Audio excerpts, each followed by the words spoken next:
ഇത് രാവിലെ കഴിക്കാനായിട്ട് ചക്കയുടെ ആട്ടോ ഉണ്ടാക്കുന്നത്. സാധാരണ ചക്കയുടെയൊക്കെ ഉണ്ടാക്കുമ്പോൾ തലേദിവസം തന്നെ അതെല്ലാം റെഡിയാക്കി വെക്കാറുണ്ട്. ഇന്നലെ സമയം കിട്ടിയിട്ടുണ്ടായിരുന്നില്ല, വലിയ ചുളയായിരുന്നു കേട്ടോ. അപ്പോൾ പിച്ചി വെച്ചിട്ടുണ്ടായിരുന്നു. അതൊന്ന് ചോപ്പ് ചെയ്തെടുക്കണം. വലിയ വീട്ടിലോട്ടും കൂടെ കൊണ്ടുപോകണം. പിന്നെ പണിക്ക് വീട്ടിൽ ആളുമുണ്ട്. അപ്പോൾ അവർക്കൊക്കെ കൊടുക്കാനൊക്കെ ആയിട്ട് കുറച്ച് അധികം തന്നെ ഉണ്ടാക്കുന്നുണ്ട്.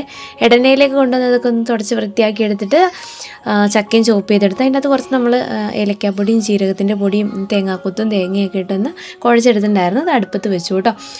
അത് വെന്ത് വന്നിട്ട് 2-3 സെക്ഷനായിട്ട് വെച്ചാൽ ഇത് വെന്ത് വരത്തുള്ളൂ കേട്ടോ. അത് കുറച്ചധികം മാവുള്ളതുകൊണ്ട് നമ്മുടെ ഇഡ്ഡലി പാത്രം ഒരുപാട് വലുതല്ല, പക്ഷെ എന്നാലും സാധാരണ ഒരു ഇഡ്ഡലി പാത്രം വെച്ച് നോക്കുമ്പോൾ കുറച്ചുകൂടെ വലുപ്പമുണ്ട് കേട്ടോ. അപ്പോൾ 2-3 പ്രാവശ്യമായിട്ട് വെച്ചെടുക്കണം. ഇപ്പോൾ ചക്കയുടെയൊക്കെ ഉണ്ടാക്കി രാവിലെ ചായ കുടിച്ച് കാന്താരി പറിക്കാനായിട്ട് വന്നതാണ് കേട്ടോ. നമുക്ക് ഈ ഒരു സമയത്ത് കാന്താരി വളരെ കുറവൊന്ന് മഴയൊക്കെ പെയ്തൊന്ന് കാന്താരിയൊക്കെ ഇനി ഒന്ന് എല്ലാ പറമ്പിലും ഉണ്ടാവണം. എന്നാൽ ഇഷ്ടം പോലെ കാന്താരി ആവുക. ഇപ്പോൾ കുറച്ച് കുറവ്, അപ്പോൾ കിട്ടുന്ന സ്ഥലത്തു നിന്നൊക്കെ പോയി കാന്താരി പറിച്ച് വെക്കും. അരിനെല്ലിക്ക അച്ചാറിൽ നന്നായിട്ട് കാന്താരി ഇടാറുണ്ട്. അപ്പോൾ അതിനോട്ട് വേണ്ടിയിട്ടും ഒക്കെ ആയിട്ട് നമ്മൾ ഉപ്പിലിട്ട് വെക്കും കേട്ടോ കാന്താരി. ഒരുപാട് പേര് നമ്മളോട് ചോദിക്കലുണ്ട് ഉപ്പിലിട്ട കാന്താരി ഉണ്ടോ എന്നുള്ളത്. നമുക്കിപ്പോൾ ഈ ഒരു സമയത്ത് കാന്താരി ഇല്ലാത്തതുകൊണ്ടാണ് ഉപ്പിലിട്ട കാന്താരി ഇല്ലാത്തത്. ഇനി കാന്താരിയൊക്കെ ആവുന്ന സമയത്ത് ഉപ്പിലിട്ടിട്ട് തരാം കേട്ടോ. ഇപ്പം നമ്മുടെ അടുത്ത് ഉണക്ക കാന്താരി ഉണ്ട്. നമ്മുടെ ഈ ഒരു കാന്താരിനെക്കാട്ടിയും കുറച്ചുകൂടെ വലുപ്പമുള്ള നല്ല പഴുത്ത കാന്താരി ഉണക്കിയതാണ്. നമ്മുടെ കാന്താരി പോലെ തന്നെ നല്ല എരിവുമാണ് കേട്ടോ. അതിൻ്റെ അകത്ത് ഈ ചെറിയ കാന്താരിയും അതുപോലെ തന്നെ വലിയ കാന്താരിയും കൂടെ മിക്സ് ആയിട്ടാണ് കേട്ടോ വന്നേക്കുന്നത്. പക്ഷേ കൂടുതലും വലിയ കാന്താരിയാണ് ഉള്ളത്.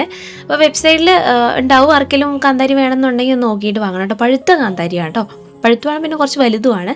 ശ്രദ്ധിച്ചിട്ട് വേണം കേട്ടോ വാങ്ങാനായിട്ട്. നമ്മളിപ്പോൾ വെബ്സൈറ്റിൽ കുറച്ച് മുളക് പൊടി, മല്ലിപ്പൊടി, അതേപോലെ തന്നെ ഈ കറുകപ്പട്ടയൊക്കെ ഇട്ടിട്ടുണ്ട് കേട്ടോ. ആർക്കെങ്കിലും വേണമെന്നുണ്ടെങ്കിൽ നോക്കണേ.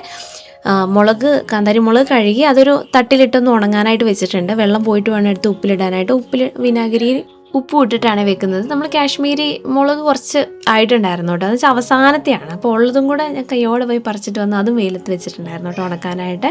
പിന്നെ കറി വെക്കാനായിട്ട് കുഞ്ഞ് മാങ്ങ കിട്ടിയിട്ടുണ്ടായിരുന്നു. അപ്പോൾ മാങ്ങാക്കറി വെക്കാമെന്ന് വിചാരിച്ചു കേട്ടോ. മാമ്പഴ പുളിശ്ശേരിയല്ല, നമ്മുടെ ഇവിടെ വെക്കുന്നൊരു മാങ്ങ കറിയാണ്. മാങ്ങ ഒന്ന് വേവിക്കും നമ്മൾ. ഒന്നെങ്കിൽ കാന്താരി ചതച്ചിട്ട് അല്ലെങ്കിൽ പച്ചമുളകും ചെറിയുള്ളിയൊക്കെ ഇട്ടിട്ട് ഒന്ന് വേവിച്ചെടുക്കും കേട്ടോ. നന്നായിട്ട് മാങ്ങ വെന്ത് കഴിയുമ്പോഴത്തേക്ക് അതിലൂടെ തേങ്ങ, ജീരകം, വെളുത്തുള്ളി, കാന്താരി, മഞ്ഞൾപ്പൊടിയൊക്കെ ഇട്ടിട്ട് അരച്ച് നന്നായിട്ട് അരച്ചിടും. കുറച്ചധികം തേങ്ങ അരച്ച് കറിയിൽ ചേർത്തിട്ട് ഒന്ന് നന്നായിട്ട് തിളപ്പിക്കുവേ.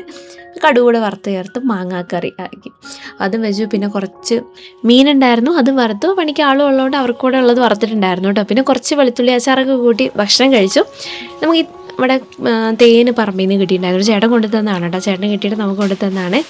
വലിയ തേനില്ലേ, അതിൻ്റെ കുഞ്ഞു കൂടായിരുന്നു കേട്ടോ. സാധാരണ അത് വലിയ കൂടൊക്കെ ആയിരിക്കും. ഇത് ചെറിയ കൂട്ടുന്ന ഒരു കുറച്ച് തേന കേട്ടോ. നമുക്കത് പിഴിഞ്ഞെടുത്ത ഒരു കൂടിപ്പോയി 1 ലിറ്റർ കേട്ടോ, അത്ര തന്നെ ഉണ്ടാവുള്ളൂ കേട്ടോ. നല്ല തേനായിരുന്നേ. അപ്പോൾ അതുകൊണ്ടാണ് ഞങ്ങളെല്ലാവരും കൂടെ ആ തേനും കഴിച്ചിട്ടുണ്ടായിരുന്നേ.